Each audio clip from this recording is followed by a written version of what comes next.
वागर्था इव संपृक्तौ भागर्थ प्रतिपत्तये जगतः पितरौ वंदे पार्वती परमेश्वरौ। शाम्ब सदा शिवाय नमः। समस्त गुरुजनों को प्रणाम, समस्त आचार्यों को प्रणाम, समस्त इष्ट मित्रों को बहुत बहुत साधुवाद। ये जो विद्या है ये अति गोपनीय विद्या है, कोई किसी को नहीं बताता। आप अपने परिश्रम से ही इसको पा सकते हैं और परिश्रम सही दिशा में करने से ही लाभ की प्राप्ति होती है। आपको जानकारी होना चाहिए कि हम कर क्या रहे हैं। सही और गलत का निर्णय जब तक आप नहीं कर पाएंगे तब तक सफलता मिलने वाली नहीं है। और बात भी बहुत बड़ी नहीं है, बात बहुत छोटी है।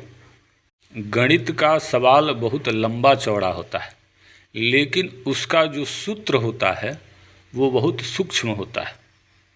तो विद्यार्थी क्या करते हैं, उस सूत्र को याद करते हैं, उस सूत्र पे फोकस करते हैं, उसके माध्यम से बड़े सवाल को हल किया जाता है।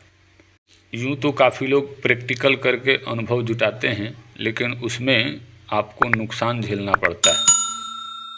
आइए ग्रंथ को प्रारंभ करते हैं। पिछले पृष्ठ में थोड़े से शब्द रह गए थे, वहाँ से आपको बात समझना पड़ेगा। कहते हैं काकुंदुवरी का दुग्धैर रसम किंचिद विमर्दयेत। यहाँ पे एक औषधि का इन्होंने जिक्र किया है। काकुंदुवरी ये कोई औषधि है जिसके साथ में पारे का मर्दन करने की बात बता रहे हैं कि रसम किंचित विमर्दयेत। काकुंदुवरी के रस के साथ में पारे को किंचित थोड़ा बहुत मर्दन कर दें। आगे कहते हैं तद्दुग्ध घृष्टम सिंटो च मूसा युग्मम प्रकल्पयेत। उसी के दूध से, यानी कि काकुंदु जो औषधि है, उस औषधि के दूध से मूसा के अंदर लेप करने की बात कही जा रही है। यहाँ मूसा दो प्रकार चाहिए, एक नीचे के लिए एक ऊपर के लिए, दो मूसा चाहिए होगा। और उस मूसा में यही काकुंदुवरी का जो दूध है उसका लेपन करना होगा। फिर कहते हैं क्षिप्त्वा तत्संपुटे सूतम तत्र मुद्राम प्रदापयेत। कहना चाह रहे हैं हमारे रसाचार्य कि जो आपने काकुंदुवरी के रस में पारे का मर्दन किया है, उस पारे को फिर उसी काकुंदुवरी के रस से लिप्त किए गए जो मूसा है उसके बीच में इसको रख के संपुट को बढ़िया तरीके से बंद करना है। मुद्राम प्रदापयेत। आगे कहते हैं धृत्वा तम गोलकम प्रासौ मृड मूसा संपुटेधिके। अब यहाँ पे जो मूसा लेना है, तो मूसा भी कई तरीके से होता है। धातु का भी मूसा होता है और मिट्टी इत्यादि का भी मूसा होता है। तो कौन सा मूसा लेना है इसका निर्णय यहाँ पे हमारे रसाचार्य दे रहे हैं कि धृत्वा तम गोलकम प्रासौ मृड मूसा, यानी कि मिट्टी से बने हुए मूसे को ही इस्तेमाल करना है। बात को समझना होगा। इसको इस तरीके से समझें कि आपने पारद लिया, काकुंदुवरी ये जो औषधि कह रहे हैं इसको आपको समझना होगा कि ये कौन सी औषधि है, और इसके रस में पारे को मर्दन करके कज्जली बना के एक टिकिया या फिर गोला आकार देकर उसको सुखाना होगा। और फिर काकुंदुवरी के दूध में दो मिट्टी के मूसा ले करके उसके ऊपर नीचे बढ़िया तरीके से अंदर के भाग में उस दूध से लेपन करना होगा और उसको सुखाना होगा। फिर ये जो आपने टिक्की बनाई है, इस टिक्की को उस मिट्टी के मूसा के बीच में रख के संपुट को अच्छे तरीके से बंद करना होगा। आगे कहते हैं पचेन मृदु पुटे नैव, यानी कि जो आपने संपुट तैयार किया उसको कितने अग्नि में पकाना है। तो लिखते हैं पचेन मृदु पुटे नैव, यानी कि मीठी अग्नि में, हल्के हल्के अग्नि में, मृदु यानी कि हल्के अग्नि में, पुटे नैव भूतो यात्येव भस्मताम, यानी कि जो आपका पारद है उसमें वो भस्म रूप में परिणित हो जाता है। तो ये जो फॉर्मूला हमारे रसाचार्यों ने बताया है, तो ये पारे को भस्म करने की विधि बताई गई है। पिछले पृष्ठ में भी बताई गई थी एक विधि, और एक विधि और यहाँ पारद के लिए बताई जा रही है। आगे लोह भस्म कैसे बनाई जाएगी, इस विधि पे हमारे रसाचार्य विधि को आगे बता रहे हैं। कहते हैं कि शुद्ध लोहम भवेत् चूर्णम पाताल गरुड़ी रसैहि, यानी कि आपको जो लोहा लेना है वो शुद्ध करके लेना है। तो शुद्ध लोहम, जो आपने शुद्ध लोहा लिया, उस लोहे को आगे करना बढ़ाना है। तो किस तरीके से कहते हैं कि शुद्ध लोहम भवेत् चूर्णम पाताल गरुड़ी रसैहि, वो चूर्ण में परिवर्तित होगा।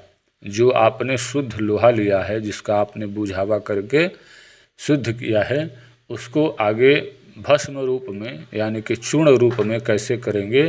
तो कहते हैं कि पाताल गरुड़ी रसैहि, पाताल गरुड़ी के रस से। कैसे? तो मर्दयित्वा पुटे वहनौ दद्यात् देवं पुटत्रयम्, यानी कि मर्दयित्वा पुटे वहनौ दद्यात् देवं पुटत्रयम्, यानी कि जो शुद्ध लोहा आपने लिया वो गरुड़ी रस के, पाताल गरुड़ी रस से उसका मर्दन करें और आग में उसको 3 पुट दें। तो गजपुट देने की बात होगी यहाँ पे। तो 3 पुट गजपुट का आप देते हैं पाताल गरुड़ी के साथ में मर्दन करने के बाद। कहते हैं अगला जो स्टेप होगा इसका पुटत्रयम कुमार्याश्च कुष्ठार छिन्नकारसैहि। अब बात को समझें कि पाताल गरुड़ी के रस में 3 बार आपने पुट दिया, फिर आप 3 बार कुमारी के, घृत कुमारी के, यहाँ कुमार्याश्च तो घृत कुमारी के साथ में 3 पुट आपने और दिया। फिर कहते हैं कुठार छिन्नकारसैहि। अब यह जो औषधि है कुठार छिन्नकारसैहि, ये औषधि आपको देखना होगा। इसके रस में भी आपको 3 पुट लगाने होंगे। यानी कि बात को पूरा समझें इस तरीके से कि आपने पहले लोहे की शुद्धि की, उस लोहे को पाताल गरुड़ी के रस में मर्दन किया और उसको पुट दिया। तो पाताल गरुड़ी एक से एक औषधि से आपने 3 पुट दिया, फिर कुमारी यानी घृत कुमारी से आपने 3 पुट दिया, और कुष्ठार छिन्न का इसके साथ में आपने 3 पुट और दिया। आगे कहते हैं पुटश्च टंक ततो दद्यात् देव तीक्ष्ण मृतिर्भवेत्, यानी कि एक बात यहाँ पे ये लिख रहे हैं हमारे रसाचार्य, पुटश्च टंक ततो दद्यात्। यहाँ एक शब्द आ रहा है टंक, तो ये भी एक पैमाना है। और टंक शब्द के बाद अगर जो देखा जाए तो टंकड़ छाड़ भी होता है, इसे हम सुहागे के नाम से भी जानते हैं। लेकिन हमें ये लगता है कि पुटश्च टंक, यानी कि ये जो पुट हमने दिया इसकी गणना है। ततो दद्यात् देवम देव तीक्ष्ण मृतिर्भवेत्, यानी कि वो भस्म रूप में परिणित होता है। 9 पुट की बात है ये। आगे एक विधि और बताई जा रही है। आगे ये जो विधि बताई जा रही है ये संक्षिप्त तो है, लेकिन इसमें बात को समझना होगा कि हमारे रसाचार्य कहना क्या चाहते हैं। क्षिपे 12 मासेन दर्ति छा तीक्ष्ण चूर्णितम को समझेंगे।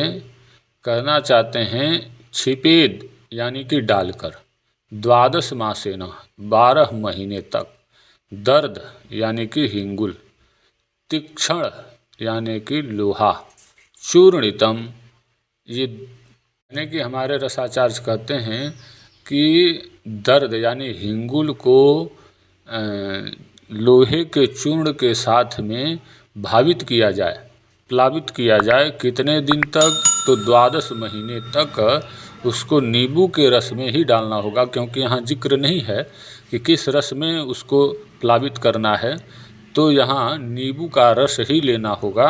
जब 1 साल पूरा हो जाने के बाद वो जो हिंगुल होगा और जो वो लोहे का चूर्ण होगा, ये दोनों जब एकता को प्राप्त हो जाएं तो फिर कहते हैं मर्दयित कन्यका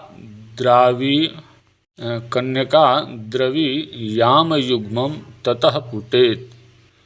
अर्थात जब 1 वर्ष का समय व्यतीत हो जाए हिंगुल और तीक्ष्ण लोह को एक साथ रहते हुए, उसके बाद उसको कन्यका रस के साथ यानी कि घृत कुमारी के साथ उसके जेल में उसको रगड़ा जाए और उसको पुट दिया जाए। तो कितना पुट देना होगा? तो हमारे रसाचार्य कहते हैं एवं सप्तपुटेर मृत्युम लोह चूर्णम मवाप्नुयात, यानी कि 7 पुट उस लोह चूर्ण को दिया जाएगा तो वो भस्म रूप में परिणित होगा। एक विधि यहाँ और दी जा रही है, बात को समझें। कहते हैं सूतका द्विगुणम गंधम दत्वा कुर्याच कज्जलिम, यानी कि जो पारा होगा, पारा लेना होगा, पारे से दूना गंधक लेकर के उसको कज्जली करना होगा। बात को समझें। कहना चाह रहे हैं सूतका द्विगुणम गंधम दत्वा, यानी कि पारे से दूना गंधम देकर दत्वा कुर्याच कज्जलिम, उसका कज्जली करना चाहिए पारद को और उस गंधक को। अब कहते हैं द्वयोः, इन दोनों से, द्वयोः समम लोह चूर्णम मर्दयेत कन्यका द्रवैः, कि इन दोनों से जो पारद और गंधक की कजली बनाई गई उसका वेट करना है। तो दोनों के वेट के समान जितना वेट आता है उतना समम, उतना लोह चूर्ण लेकर के, शुद्ध लोह चूर्ण लेकर के चूर्णम मर्दयेत कन्यका द्रवैः, अर्थात घृत कुमारी के रस में इन दोनों का मर्दन करें बढ़िया तरीके से। अब आगे यहाँ से अगर जो बढ़ा जाए तो बात को समझने में कठिनाई होगी, क्योंकि पृष्ठ यहाँ पे पूर्ण हो रहा है लेकिन बात पूर्ण नहीं हो रही है। बात को अगले पृष्ठ में समझा जाएगा कि इस कज्जली को आगे किस तरीके से बढ़ाना है।